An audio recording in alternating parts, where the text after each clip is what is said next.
अस्सलाम वालेकुम जी। मैं चाचा पाकिस्तानी। पाकिस्तान वर्सेस बांग्लादेश दूसरा वनडे मैच और पाकिस्तान की तकरीबन बैटिंग लाइन फिर फ्लॉप हुई है।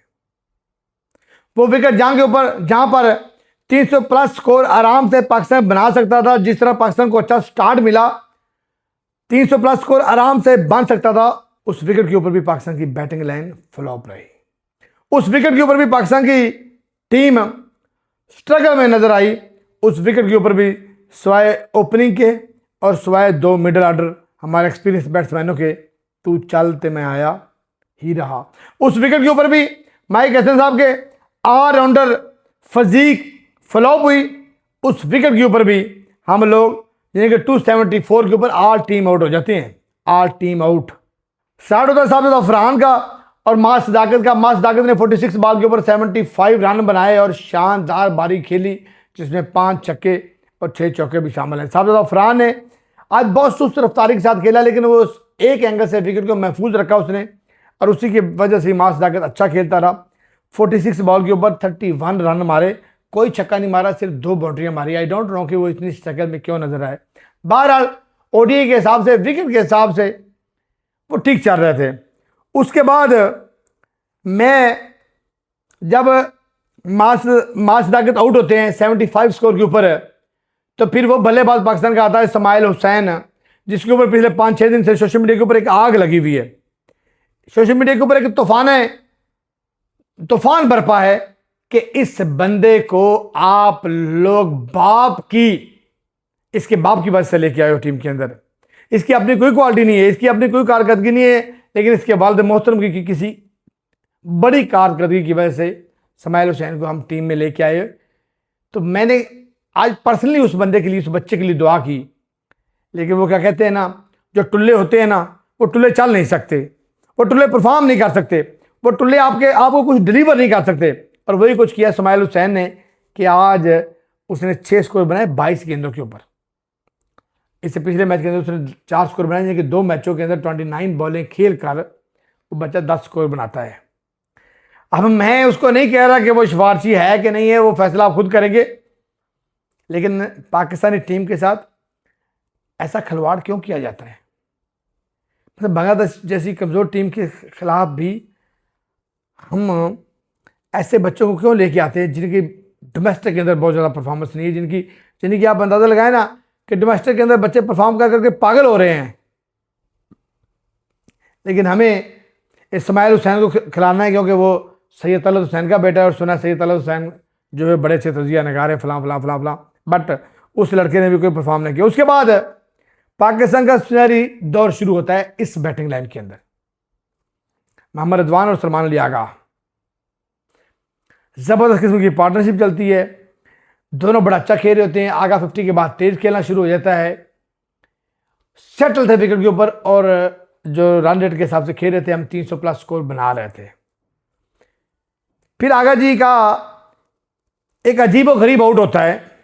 मैं आगा जी से पूछता हूँ, आगा जी आप कैप्टन हैं T20 के, आप इतनी क्रिकेट खेले हुए हैं, स्पोर्ट्समैन स्पिरिट अपनी जगह पे, लेकिन क्या आपको नहीं पता कि आप विकेट से बाहर खड़े हुए हैं? क्या हम अपने किसी फुफ्फी के पुत्र के साथ मैच खेल रहे हैं, या हम अपने ये कजन गेम हो रही थी, ये कजन लीग हो रही थी कि आप उसको गेंद पकड़ा रहे थे, अब आप उस विकेट में क्यों नहीं आए? फिर गुस्सा आप इतना जनाब कर रहे हैं, मुझे खुदा की कसम उस आउट पे अफसोस है, मुझे भी अफसोस है कि ऐसा नहीं होना चाहिए था। बंगालियों को ये सितम हम पे नहीं कम से कम करना चाहिए था। लेकिन अगर जी आपको गुस्सा जायज भी है, लेकिन आप गलत है ना भाई। आप विकेट के बाहर क्यों खड़े हुए थे?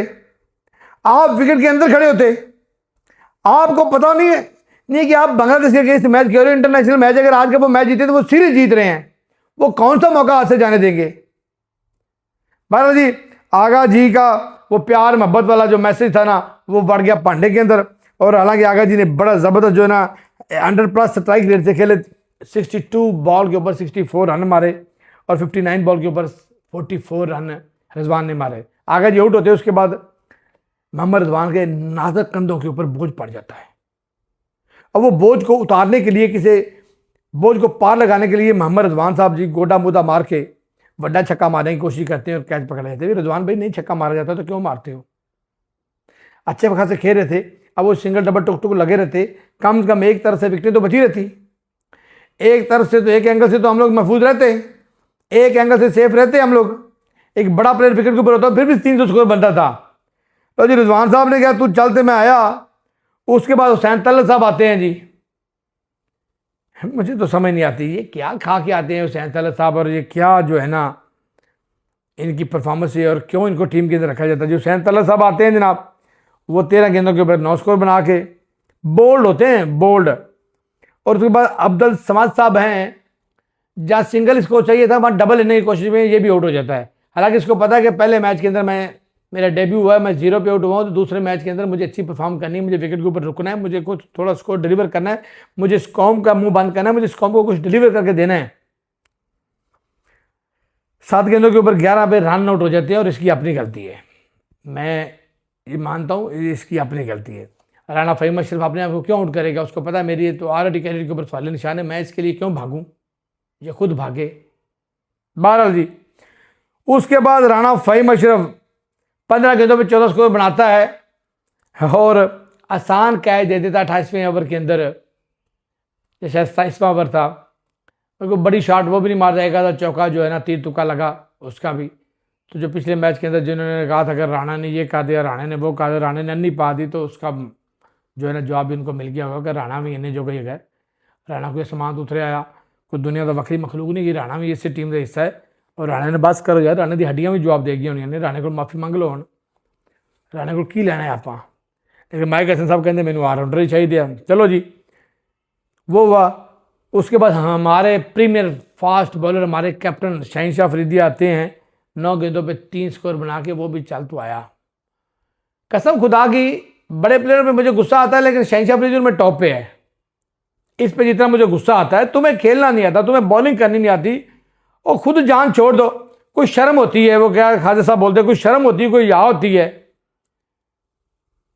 आपकी टीम में जगह नहीं बनती, आपको कप्तान बनाया हुआ है, पाकिस्तान क्रिकेट बोर्ड का एहसान समझो, कोई डिलीवर तो करके दो उनको। लोग मेरी तरह के बदतमीज लोग पाकिस्तान क्रिकेट बोर्ड के ऊपर उंगली उठाते हैं, तो आपको डिलीवर तो करके दो। बस जी, हमारा प्रीमियर फास्ट बॉलर भी 3 पे आउट होता है।